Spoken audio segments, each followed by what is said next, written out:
ഏതേതോ കഥയിൽ യമുനയിലൊരു വനമലരായൊഴുകിയ ഏതേതോ കഥയിൽ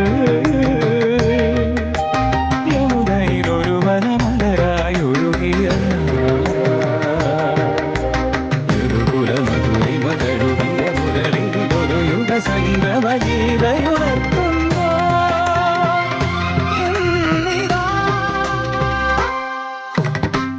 പ്രമദവനം വീണ്ടും ഋതുരാഗം ചൂടി പ്രമദവനം വീണ്ടും ഋതുരാഗം ചൂടി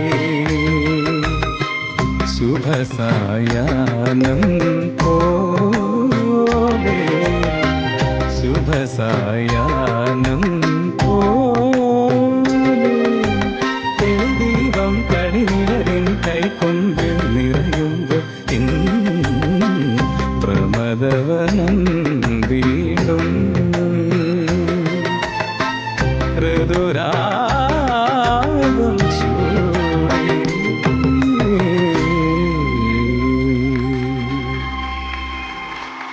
താങ്ക് യു. ലിബിനെ പൊളിച്ചു. Thank you. ലിബിൻ എന്തോ അസലായിട്ട് പാടി. Thank you.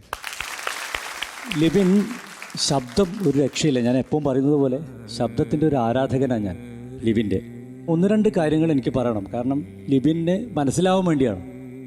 നമ്മൾ ഒരു പാട്ടിനെ അപ്രോച്ച് ചെയ്യുന്ന സമയത്ത് ചില ഗമകങ്ങൾ അതുപോലെ ചില സംഗതികളൊക്കെ അതിൻ്റെ റൂട്ടൊന്ന് പെർഫെക്റ്റാക്കി എടുക്കണം. ആ പോകുന്ന വഴികളുണ്ടല്ലോ, ഞാൻ പറഞ്ഞുതരാം. ശ്രുതി ഒന്ന് ഫസ്റ്റ് അമ്മിങ് പാടി പാടി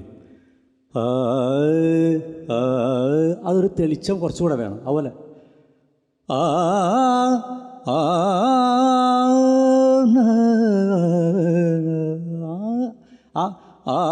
അത് ബ്രൈറ്റായില്ല.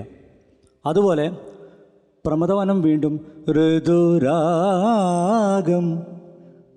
ചേച്ചി രാഗം അതൊന്ന് ബ്രൈറ്റ് ആവാനുണ്ട്. അത് ഒന്ന് വളഞ്ഞ് ശരിക്ക് വരണം. അത് രാഗം രാഗം ചൂടി. അങ്ങനെ കുറേ ചെറിയ ചെറിയ സ്ഥലങ്ങൾ ഞാൻ നോട്ട് ചെയ്ത് വെച്ചിട്ടുണ്ട്. അപ്പോൾ അങ്ങനെ ചില സംഗതികൾ നമുക്ക് ശരിയാക്കി എടുക്കണം. ഓവറോൾ ശബ്ദത്തിൻ്റെ സൗന്ദര്യം. പിന്നെ അതിൽ ഹൈ പാടില്ലേ, ഇന്നീതാന്ന് പാടി ഫസ്റ്റ്. അത് ഒറിജിനൽ അങ്ങനെയാണ് പാടിയത്. ഓക്കെ. സെക്കൻഡ് ഇന്നീതാ, അത് അടിപൊളിയായിരുന്നു.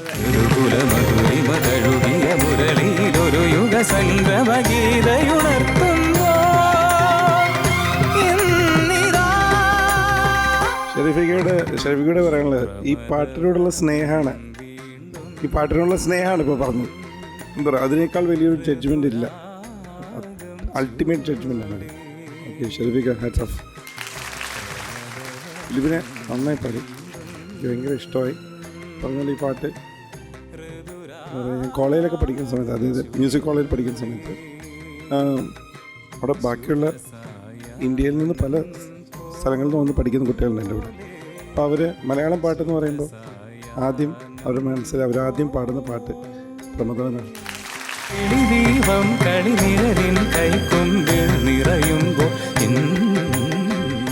ശബ്ദവും രക്ഷയില്ല. Super super. ഈ ശബ്ദത്തിന് ചേർന്ന പാട്ടും.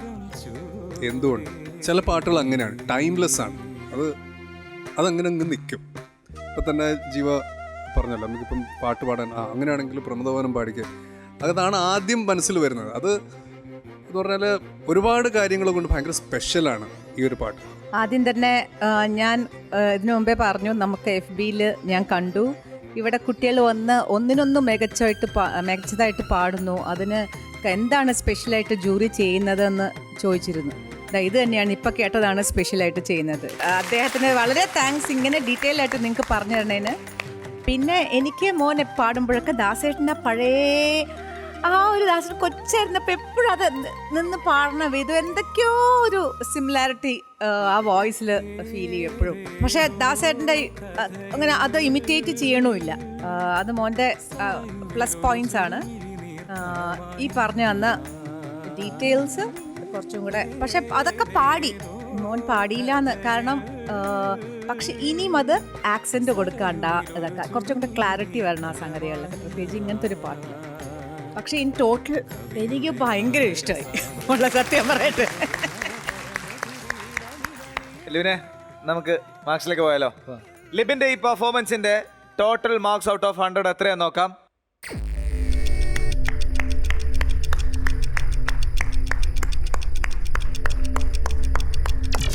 96.5. അടിപൊളി.